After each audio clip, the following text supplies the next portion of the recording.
Good evening, everybody. My name is Albert Garcia, president at Sacramento City College. The heat was surreal. The sky had a yellow cast, the kind of light that is sometimes called earthquake weather. There was no wind. The dust settled and stayed. Those are words from Joan Didion from California Notes. For some reason, I thought they were appropriate for this evening, as you're more than likely sweating there.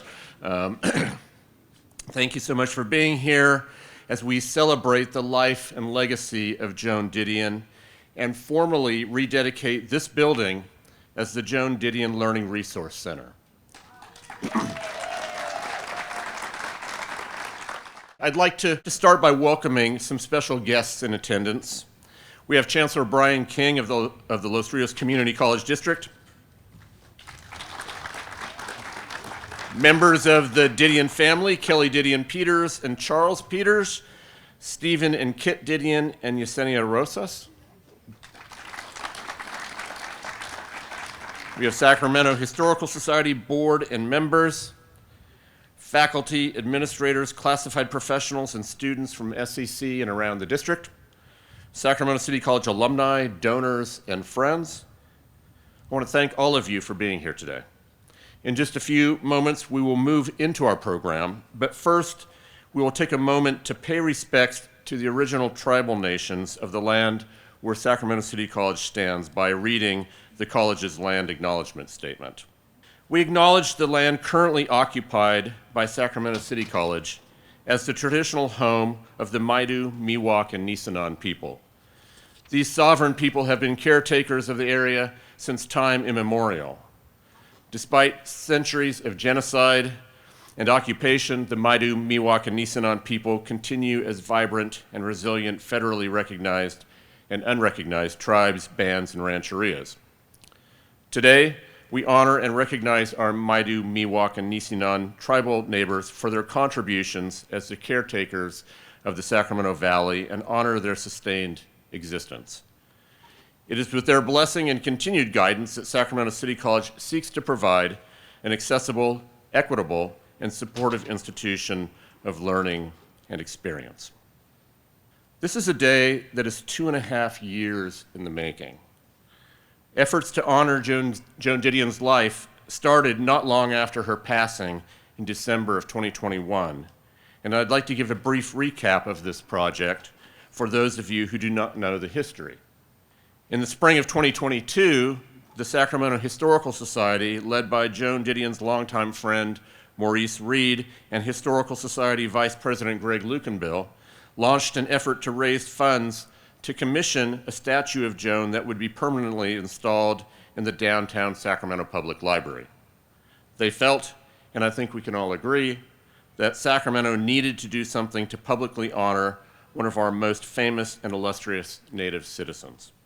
Little could Maurice and Greg have known then that this idea would lead us to where we are today.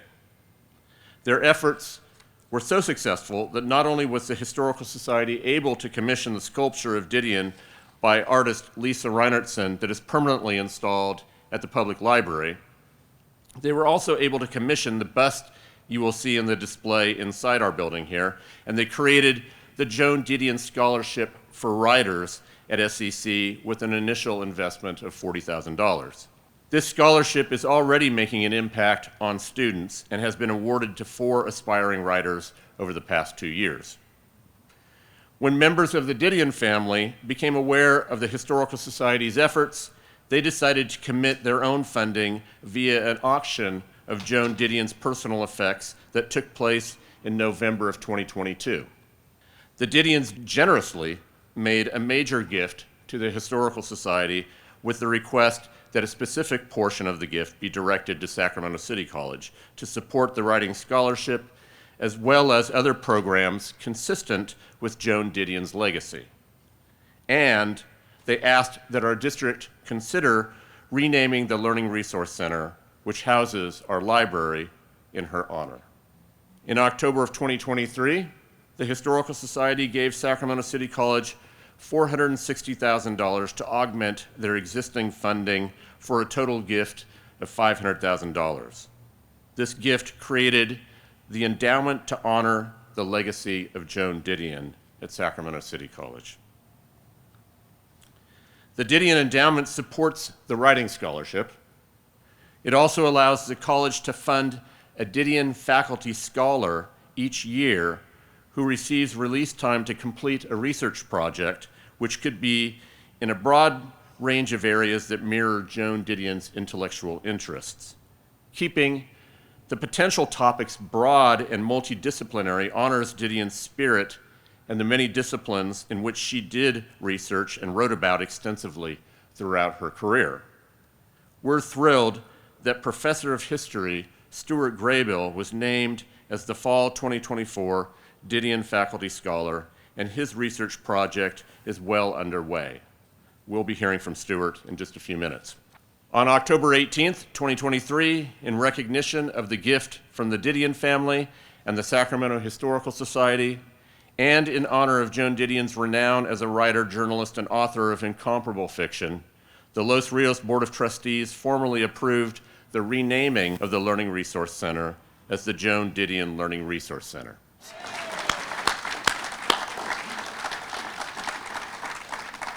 On behalf of our campus, I want to say that this initiative means so much to our community and to our students. We are honored more than words can express that the Didion family chose our campus as the place for a building named in Joan's honor. The renaming of this iconic building on our campus certainly gives us a meaningful and public way to honor Joan's life and legacy. It is just as important that it provides inspiration to everyone who studies and works at Sacramento City College. Joan lived a life full of curiosity and inquiry. She had a dedication to lifelong learning. Her example is exactly what we hope for our students. I would also note that we're the oldest institution of higher education in Sacramento and the 7th oldest community college in the state. Let's hear it for age. Joan Didion was a 5th-generation Sacramentan whose family has connections to the Donner Party. She wrote extensively about Sacramento, the Central Valley, and California. She attended C.K. McClatchy High School, only a half-mile from where we're sitting right now. The fact that our campus is where people can now find the Joan Didion Learning Resource Center is a lovely full-circle moment for our campus, the city, and the region. I want to extend my deepest gratitude to the Joan Didion family, the Sacramento Historical Society leadership, and to all the donors from the community who made this day a reality.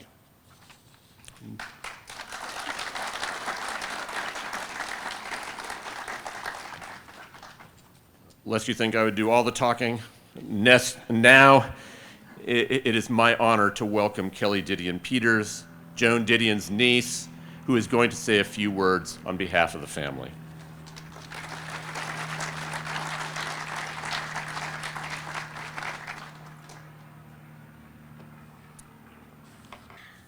I want to let you know that I may be speaking today, but this decision by my family was one taken with my brother Stephen, here in the audience today, a 6th-generation Sacramentan, and my youngest sister Lori, who couldn't be here today, but was also born, is also a 6th-generation Sacramentan. I was born in Oakland just before, yeah, I know, just before we moved to Sacramento. My father, Jim, was Joan's younger brother, and the two of them were close all of their lives. In fact, it was something really wonderful to see, especially in the final years when, after Joan's husband died and my Uncle John, and she was alone, my father made numerous trips back to New York, where she was living at the time, to be with her, to make sure she was okay, to arrange things, including the care that she needed during the last 10 years of her life when she was suffering from Parkinson's disease. Albert mentioned the auction that we had. When she died, my brother and sister and I went back to her apartment that she'd lived in for 40 years in Upper Manhattan, on the Upper East Side. And there was so much stuff there. The woman literally never threw one thing away. I mean, to the point of like cocktail napkins and things that you could tell had been there forever. And she had moved. Things she had moved from California when they left Southern California to move to New York were still there. So we sort of stepped back and said, what can we do? I mean, so many of the things went into her archive, which is now housed at the New York Public Library. Many of her papers and other things, which were a rich repository. But many things weren't appropriate for the archive, and we're all old enough to be downsizing and thinking, we don't want to keep these things, this isn't appropriate. So we decided, with the guidance of some people who do this kind of work, that we would have an auction, and that the proceeds would go to a charity that we would choose. And it was at that time that I happened to find out about the scholarship for writers that the Sacramento Historical Society had established. And I immediately shot off an email to my siblings and said, this is something that we could get excited about supporting. And at that point, we didn't know what would happen with this auction. We thought, oh, maybe we'll be able to raise just a little bit of money and it'll help somebody. Well, the auction, which included things like 12 sets of vintage china, hurricane lamps, several sets of silver, her copper cookware, all of her cookbooks, among many other things, a legal desk that had been in the collection of Leland Stanford, gigantic, that she had moved several times, including to New York. All of those things went in the auction, and the auction ended up raising almost $2 million. And we said, oh, okay. What will we do? And we revisited the idea of donating to Sacramento, something in Sacramento, because Sacramento was Joan. Joan was Sacramento. Even though she never lived there after she was about 18 years old, or never lived here after she was about 18 years old, she loved it. It was in her blood. And as you know, if you've read her books, she had a love-hate relationship with it sometimes. But that was real, and that was how we all feel about the place that we grow up. And so we really wanted something in Sacramento. We wanted Sacramento to step up and be a place that would remember her. And as you heard, this whole series of things happened, and we ended up giving half of the proceeds from the auction to the Sacramento Historical Society. And the other half went to Columbia University for Parkinson's research.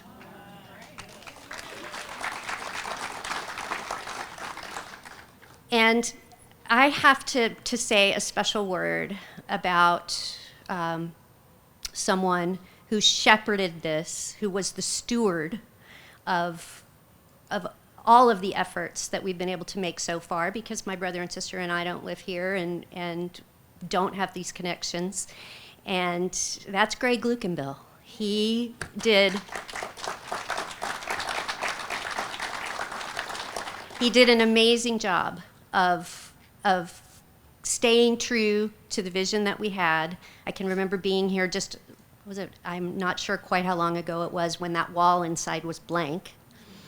And I also want to give a shout out to Vicki Austin, one of the development directors for the college, who had a vision of what we could do with that wall, and got the art department involved. And there's been a sort of a synergy to this that's been really beautiful. But for me to drive up today and see the name on the college was really, really gratifying. And I just want to say, it was mentioned that Joan was a fifth-generation Sacramentan, that 3 branches of our family came by covered wagon. And Joan heard those stories. She grew up hearing stories about the resilience and the hard work that it took to tame a frontier like this. And I think she would be so thrilled. Well, first of all, she'd get such a kick out of seeing her name on the building. I know she would. It would never have occurred to her that this would happen.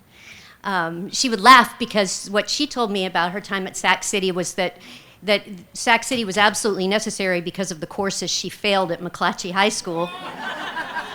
And she never would have been able to get into Cal if it wasn't for Sacramento City. So she'd be thrilled about that.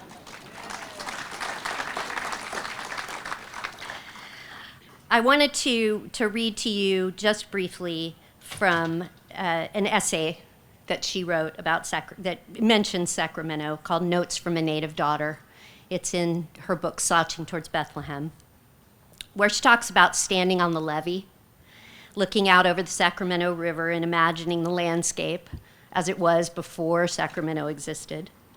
For her, the rivers, both the American and the Sacramento, were a link to the past and an important part of why she loved the land here.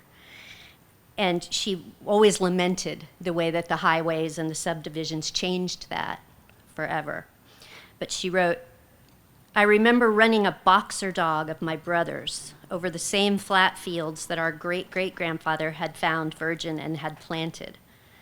I remember swimming the same rivers we had swum for a century. The Sacramento, so rich with silt that we could barely see our hands a few inches below the surface. The American running clean and fast with melted Sierra snow until July, when it would slow down and rattlesnakes would sun themselves on its newly exposed rocks. When summer ended, when the state fair closed and the heat broke, the last green hop vines were torn down along the H Street Road, and the tule fog began rising off the low ground at night. I think of the rivers rising, of listening to the radio to hear at what height they would crest, and wondering if and when and where the levees would go. On behalf of my family, I want to thank the Sacramento Historical Society for facilitating our gift to the college and for having the vision to bring other promising programs such as the Faculty Scholars Program to the students at Sacramento City College. We also thank President Albert Garcia, involved in this every step of the way, and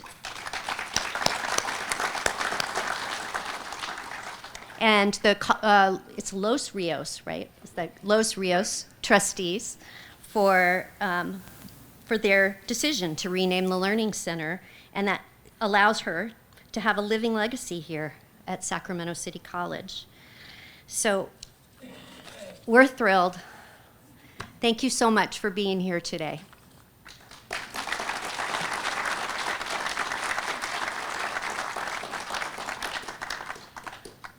Thanks so much, Kelly. The college is grateful to you and the family. Next, I'd like to welcome a person whom Kelly just mentioned, Greg Lukenbill, Vice President of the Sacramento Historical Society.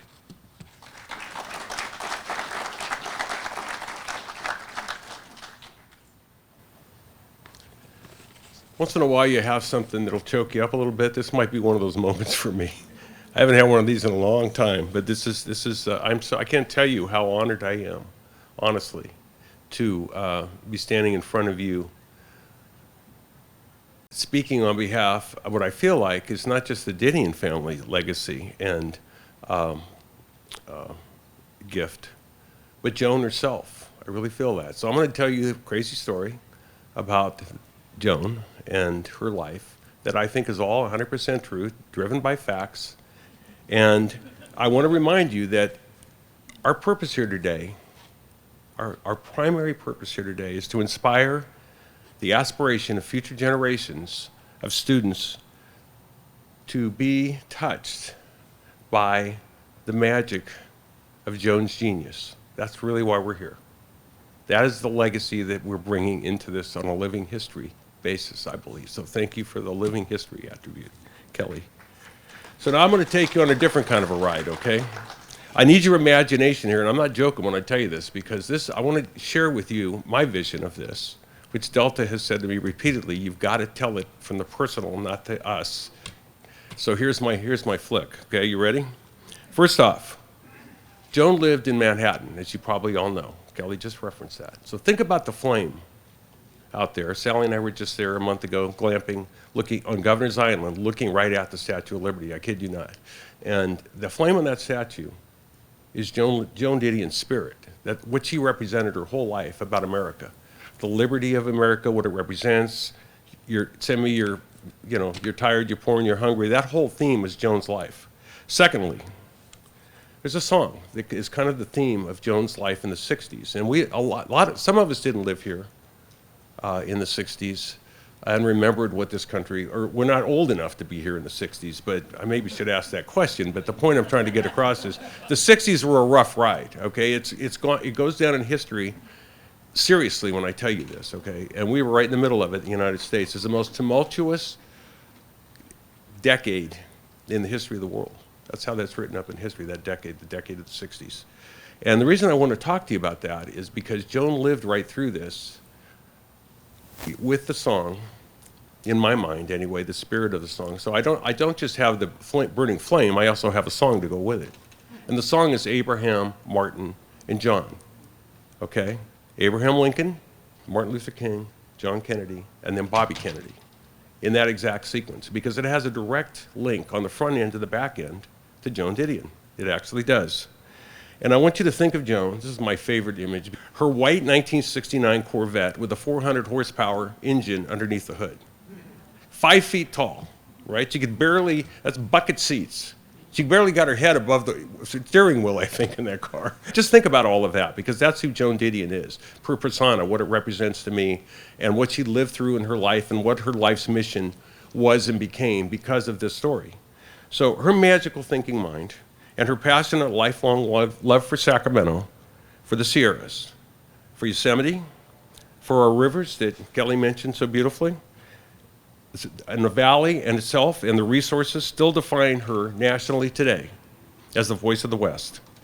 And she is absolutely, for Sacramento as a native, our literary light beacon, period. There's nothing like her. She is, think of it in the context of the world we're living in today, even though we're probably all too old to really appreciate this. She's our Taylor Swift, making music with her literature. And she still is today in this university, making music with the literature, not just today with living history, but with the future of these kids that get to engage with Joan Didion's legacy. Okay, this is going to blow your mind. It even blew mine. Her Virginia colony, Kelly mentioned 3 branches that crossed over here, daughter of the American Revolution status, going back, her roots, let's just say, okay, are shared with, same time, 1750s, George Washington's father, with Abraham Lincoln's grandfather, not making this up, in a little area about 50 miles in diameter in Virginia. You know that? And that reality of all of those people, think about that. Washington, Lincoln, and her great-great-great-grandmother, I think it was Hardin, that lived in that Virginia area right there in a little circle on the east side of Virginia. That shaped Joan's westward, transnational, cultural character and viewpoint that Kelly referenced earlier in terms of the legacy that that family handed down over the generations to Joan. And all I can tell you is, going back 8 generations, or 9, based on your son, I guess, or a nephew or niece, anyway, think about this. Think about, you're Joan Didion, right? You're living over here on 22nd and T, and you have this explained to you by grandparents, by parents, by aunts and uncles and so forth, the history of the family, from 3 different lines coming down the pipe. And you think there's any generational performance expectations coming out of that responsibility? Attached to those roots all the way back to Washington and Lincoln? No pressure there at all, right? Then, as was referenced, I think by Albert, a wagon train ride, oddly enough, from Independence, Missouri to, thankfully, the humble Sink, where they diverted from the Donner Party fortuitously to Oregon. And that subsequently, a few years later, led her family to Gold Rush, Sacramento in 1850. Do I have that right? Thank you. And Jones reads all this history, and she speaks about this in several of her books that she's written about Sacramento. She says, in the book, this is her dynamic word, and this is Joan's quest for life, as I really believe it. It's one word. It's about us, guys. Eureka. That's her word. And that came to define Joan's lifelong career, quest, and pursuit in everything that she did subsequently of seeking the truth in every essay, every article, every magazine article and essay that she wrote. So she comes out of here straight from Sacramento into New York City, going to work for Vogue, alone, at 22 years old. 5 foot tall. In her first job there. 7 years later, she married Time magazine writer John Gregory Dunn, and they became a dynamic team, and they moved back to LA in 1964.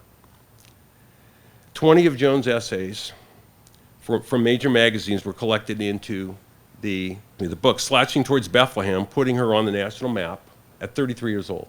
Think about that, how young she was to meet that kind of success so young. Her magical mind was tailor-made to embrace the 60s I referenced earlier, opening up with the Jim Crow South. Think about that. I mean, I grew up in a segregated Sacramento, and it broke my heart. You're probably too young. Jim Crow South, the Cuban Missile Crisis, civil rights demonstrations, segregation battles state by state, just like we're doing with abortion now. We were doing it with school by school back then. School by school. Can you imagine? College by college, high school by high school. It was insane what this country was doing. And we're right back there now, just for the record, okay? And the Vietnam, civil rights, Vietnam, the civil rights movement, Detroit race riots, and numerous college campuses and Democratic convention protests subsequent to that. And Joan, in that decade, was everywhere on that front line, everywhere, doing what is considered, in what is considered to be, as I said earlier, the most tumultuous decade in world history, okay? So which brings me to the song, because I want you to think about this, okay? I just mentioned to you that back in Joan's roots, deep in there, was Abraham, right? So I'm going to read you the words of this song. Anybody here seen my old friend Abraham? Can you tell me where he's gone? And then it goes on to Martin, and then it goes on to John, and then it says, he freed a lot of people, but it seems like the good, they die young, you know. I just looked around and he's gone. Then it goes on to say, don't you love the things that they stood for? And all I can tell you is, don't you love the things that Joan stood for? Didn't they try to find some good for you and me? And didn't she? And we'll be free. Boy, we're still working on that, aren't we? Someday, it's going to be one day. Anybody here seen my old friend Bobby? And who was Bobby, right? Bobby Kennedy. Can you tell me where he's gone? I thought I saw him walking over the hill with Abraham, Martin, and John. Joan and John, done, were on the way to Hawaii when they found out that Bobby was shot, and they flew there not knowing the results on June 5th, 1968.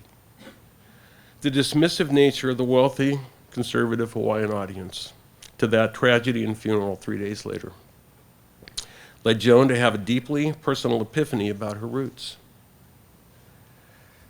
illuminating personal revelations that caused her to rethink a lot of what she'd been told in her life and so forth historically, leading to a nervous breakdown at the Royal Hawaiian, checking herself into a psychiatric clinic in Santa Monica when she returned home, resulting in her becoming, this is where it gets, the first Democrat in Didion family history.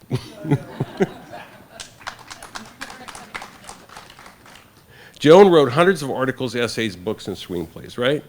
she had this laser beam. And by the way, she was at the nuclear accelerator in Berkeley with incisive analysis and a razor's edge on all of that thinking that she did. Often more truth than America wanted to hear from her, more than they could handle, to be honest with you, in terms of the reality of who we are. Back in New York in 1991, Joan published Sentimental Journeys. I don't know if you ever read it, but if you shouldn't, I've read it like 3 times now. I mean, it is unbelievably profound. About the Central Park 5 case, wrongfully convicting 5 black defendants based on racial bias, distorted press coverage, and failed police and judicial system. 11 years later, the New York Supreme Court overturned the convictions, vindicating Joan's pursuit of justice. She wrote hundreds of others. She was in Miami, she was in Nicaragua, she was in Colombia, she was in Hawaii repeated times. She loved Hawaii, as my wife does. And so I just want to say to you, and I'm getting close to the wrap up here, believe it or not. On behalf of the Didion family, the Sacramento Historical Society, and our partnership with Sacramento City College, and especially to Vicki, wherever she is, who did an absolute kick-ass job on this thing, and that's no joke. So thank you, Vicki. Wherever you are.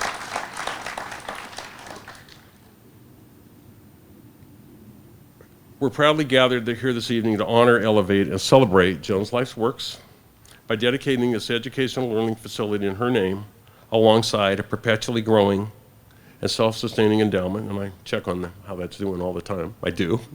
My first rule in life is happiness is a positive cash flow.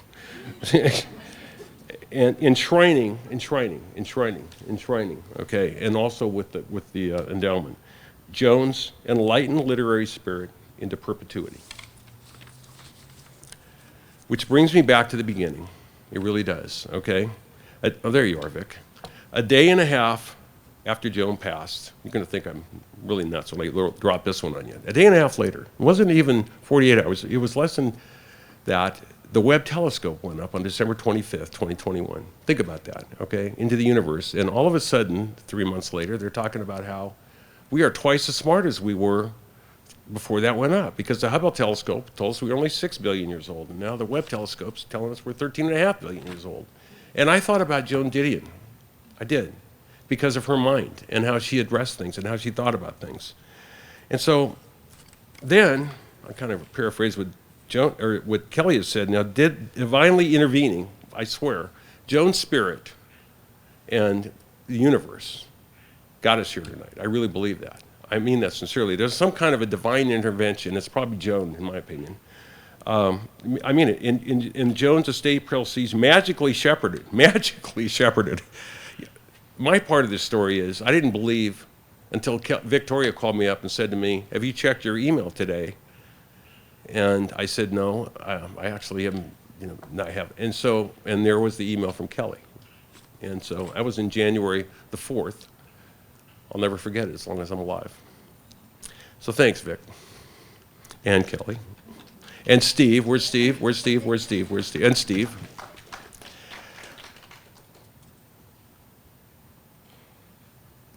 And the purpose, of course, back to the point, is for the enlightened inspiration of future students at the school. That's what this is all about. That's what it is for the Didions. That's what it is for Joan, the teacher in Joan Didion, the teacher in Kelly Didion Peters. I mean, it's in the DNA of the whole Didion family, I think, to educate and create a better world for the next generation, right?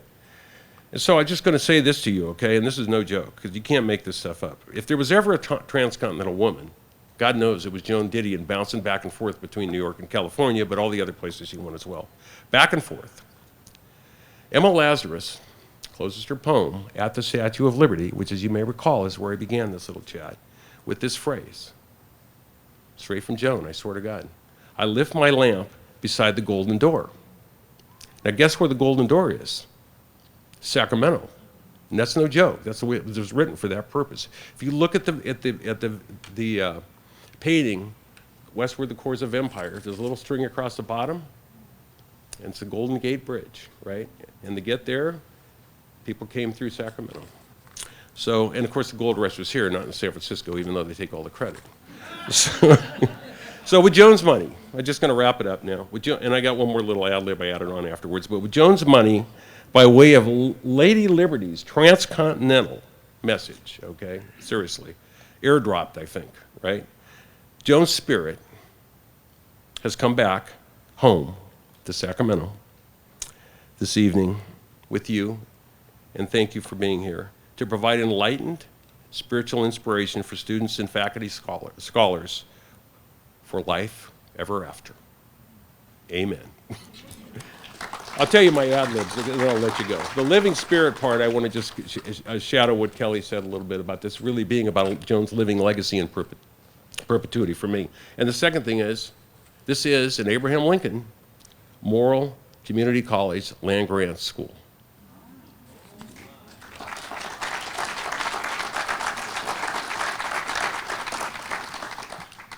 Thank you, Greg. As Kelly mentioned earlier, this would not have happened without you. There was so much that went into shepherding this whole project, so thanks very much. Next, we're going to hear from Stuart Graybill, Professor of History and the Didion Faculty Scholar for 2024. Stuart?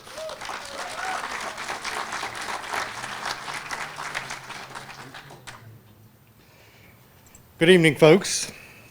As Albert just said, I'm Stuart Graybill. I'm the Didion Faculty Scholar for this year.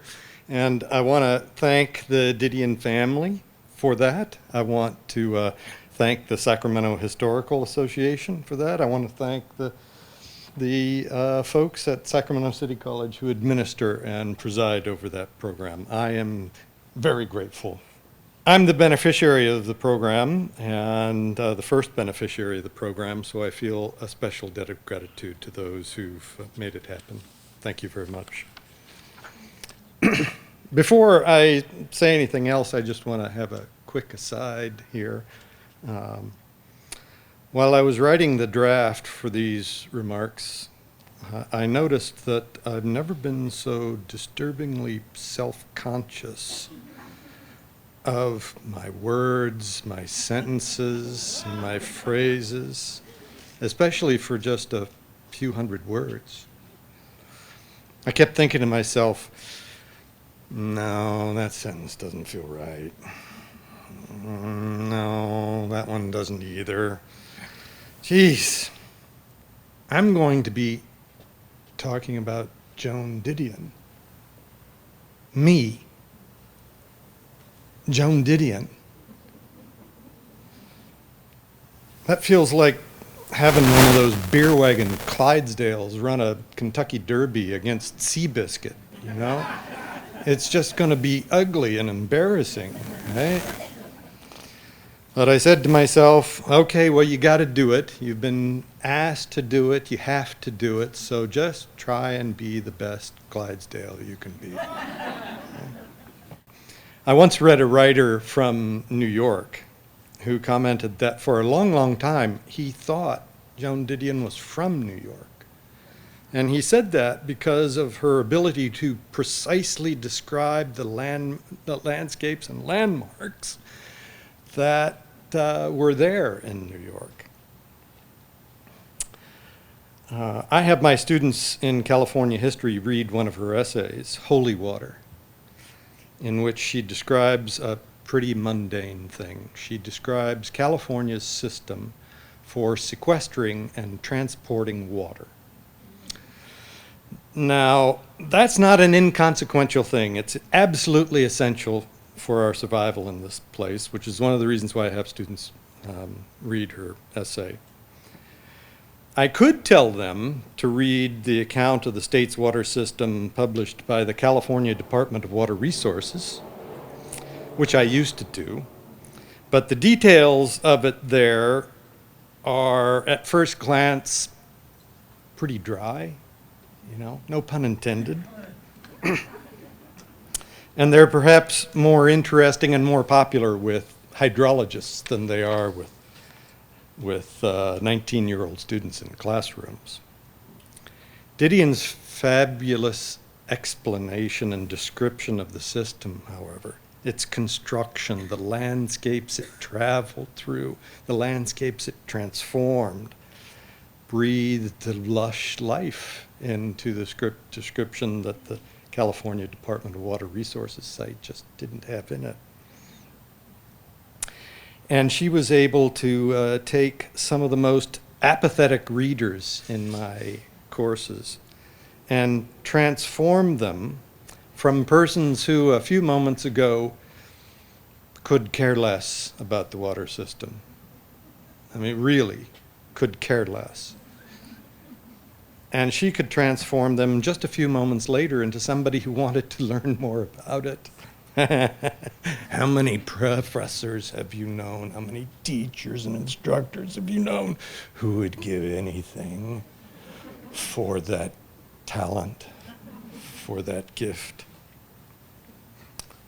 So anyway, she was a sharp observer and descriptor of California, its landscapes, its weather, its topography, its diverse environments, both its natural ones and the ones she called its artificial ones. That's the ones that we've transformed through our purposes and objectives. In her view, landscapes, topography, climate, weather, all of those things affect who and what we are and how we treat one another. If you've read her essay on Santa Ana winds, she is very, very descriptive of how the weather can cause us to be different from what we are normally. So when she told a story, whether it was set in New York or California or someplace else, she was a master at describing the landscape and the environment. Now, historians and history textbooks generally focus on great persons, events, historical forces, social forces, cultural forces, politics, and the like. If you've taken a history course, you know exactly what I'm talking about, right? But for the most part, if we describe the landscapes in which those events take place, that's awfully unusual. We don't usually do that very much, and we don't know much about it either. Other people know about those things. So we kind of talk about events as if they don't really have a setting in any particular spot. As a California historian, I want to know more about the history of those past landscapes, how we changed them, how they've affected us both in the past and the present. And that's my aim as the Joan Didion faculty scholar. Wherever humans first arrived in landscapes, it's a truism that they not only adapted to those local ecosystems, they gradually or rapidly changed them merely by their practices and their habits. That's just as true for California as it is for any other place. California's environments and landscapes have been radically transformed by 3 separate human arrivals in this region. The first of those took place more than 200 centuries ago, when the first peoples came, however they did come. Currently there's debate about that. But however they did come, they arrived in a place that was much, much different than it is today. 20,000 years ago, there was no San Francisco Bay. It didn't exist because there was so much ice piled up on the continents that the oceans were 400 feet lower than they are today. If you're familiar with the San Francisco Bay, imagine being on a plane 20,000 years ago and looking up, and way up there about 400 or 500 feet up in the air is what's going to become Alcatraz Island someday. But right now it's just a hill in the middle of a plain. There were gigantic animals there then. There were mammoths and mastodons and North American camel, and there were ancient bison the size of African elephants. That was the kind of natural environment that the first human beings came into more than 20,000 years ago. That environment's gone, right? They participated in changing that environment. They weren't the only ones. Climate and other powerful forces played a role, but certainly human beings played some role in it too. For the next close to 20,000 years, the Native Americans who lived here changed the place gradually, primarily in terms of flora and fauna, But then after 1769, a second major, invasion took place. The Spanish came to California, and from 1769 to 1846, they and Hispanic influences brought new kinds of environments to California. For instance, the yellow grass we see up on the hills that we all associate with California summers, right? That's not native. That appeared 170 years ago or so. It's European wild oats that the Spanish brought. Then there was a third invasion after 1846. That was the Anglo-American invasion, as the scholars of California history call it. Anglo-American, that is, white people from the United States. And they also transformed this place. And this was the most spectacular revolution of them all. I don't use the word spectacular in the sense of a good thing or a wonderful thing. It's just that we have totally remade this region. The water system that Joan Didion wrote about in such intricate and entertaining detail, that's all been done in the last century. We've literally moved mountains.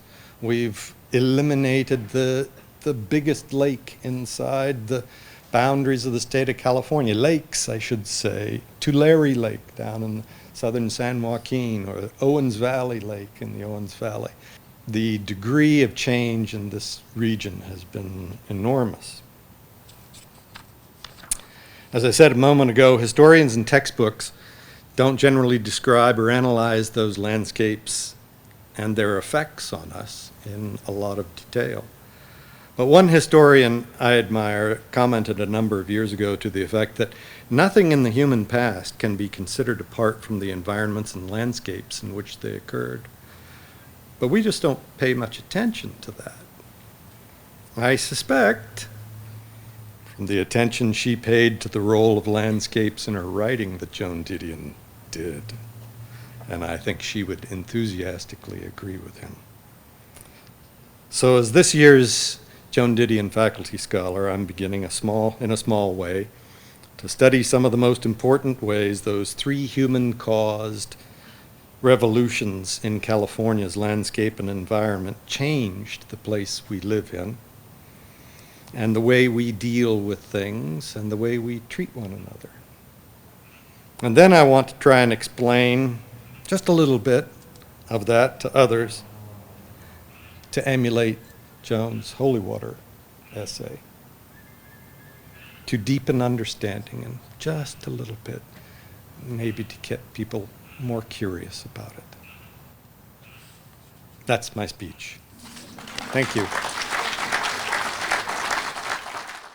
I'm now pleased to introduce Daniel Braverman, an SCC student in computer science who is in Professor Holly Piscopo's history class. He's going to read us short passages from two of Joan's works. We knew that this event would not be complete without hearing from Joan, so Daniel is going to allow us to hear some of her words. Daniel?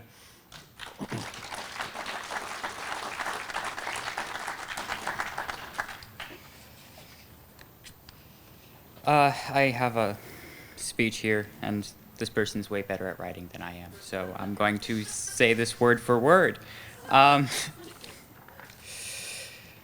We at Sacramento City College share many ties with Joan Didion. Our college history, our life in Sacramento, and our college campus. We relate to her on a uniquely personal level. She knows what it means to grow up in Sacramento, live here, and learn here. She insists that what outsiders think of California, the beaches, Hollywood, Los Angeles, is not the essential California. For her, Sacramento and what it represents are the real essence of the state.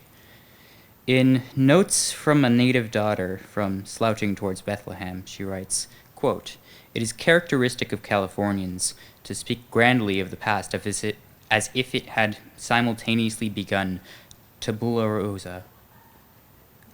rasa and reached a happy ending on the day of the wagon started west. Eureka, I have found it, as the state motto has it. Such a view of history casts a certain melancholia over those who participated in it.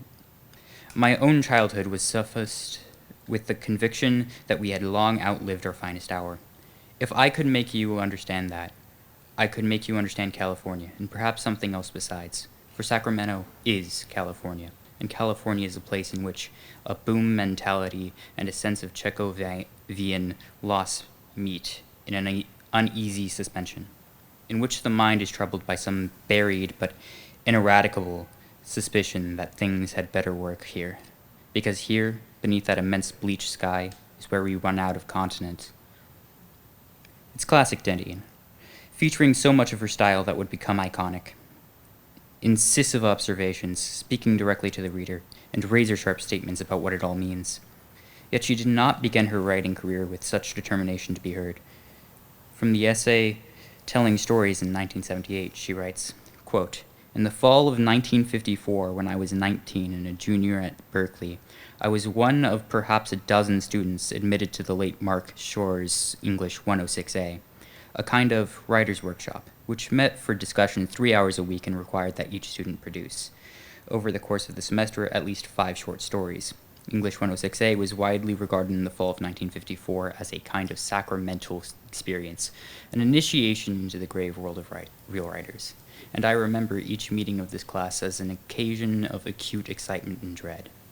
I remember each other member of this class as older and wiser than I had hoped of ever being. It had not yet struck me in any visceral way that being 19 was not a long-term proposition. Not only older and wiser, but more experienced, more independent, more interesting, more possessed of an exotic past. I had spent 17 of my 19 years in Sacramento, and the other 2 in the Tri-Delt house on Waring Street in Berkeley. In short, I had no past. And every Monday, Wednesday, Friday, at noon in Dwinell Hall, it seemed increasingly clear to me that I had no future. Didion felt as many students here might, that they are not fully a part of the world of academia, that they don't belong, or that they aren't good enough. We know that Didion went on to fight past her fear of writing, to become one of the defining writers of her generation, pioneering her own style and voice. But it's important to remember that she didn't start out as a self-confident superstar, or ever felt that way. She shared the same insecurities of many students. It's fitting that our Learning Resource Center on the campus where she took classes now bears her name, to remind our students that with the support offered by teachers, librarians, tutors, and all the other campus staff, that they do belong here and that they can succeed.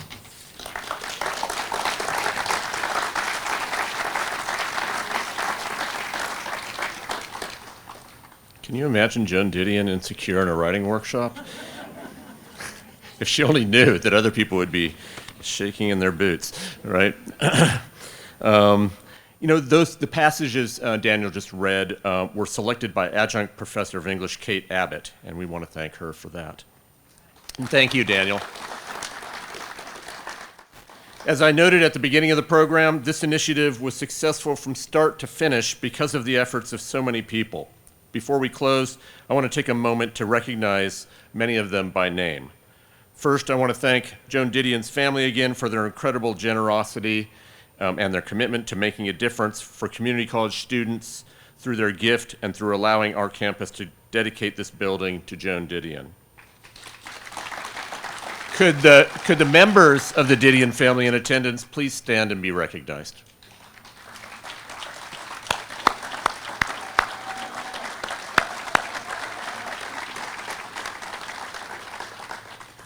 I want to say a special thank you to Kelly Didion Peters for her help throughout this process and for gifting us the Jai Klee that is now permanently hanging in the lobby. Thank you to Maurice Reed, Greg Lukenbill, Tony Tinker, the board of the Sacramento Historical Society, and the many members who are here in attendance today for their dedication to this project and for their financial support of Sacramento City College.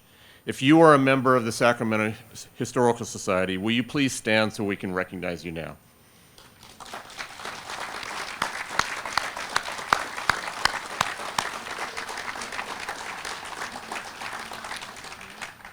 I'd like to thank Maurice Reed again, as well as Robert Widener, who could not be here today, for allowing us to use personal photographs of Joan that are in the display in the LRC. It was very important to us to have students involved in the creation of the display in the lobby. And I want to thank the Design and Digital Media Department for taking this on as a project. In particular, I want to thank SCC student Savannah Rose, the lead designer on this project. Savannah, could you stand?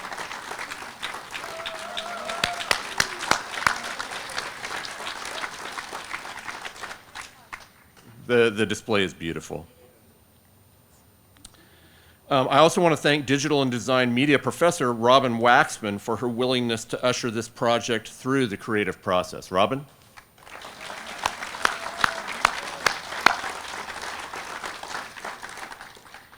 And a huge thank you goes to Kim Whitfield, Amy Greer, Debbie Hollingsworth, and Ty Smith from the California State Railroad Museum for their invaluable assistance and countless volunteer hours dedicated to helping us permanently mount a museum-quality display in our lobby. Thank you so much. If you're here, could you please stand?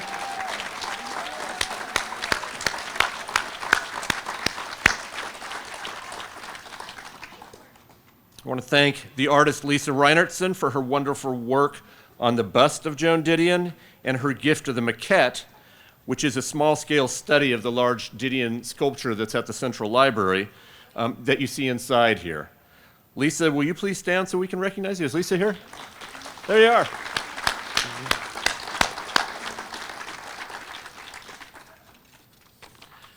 I want to thank Debbie Turner, our Director of Operations, and Mitch Campbell, Vice President of Administrative Services, for their help in the building signage and renovation of the lobby, as well as the operations team for their assistance with the event planning.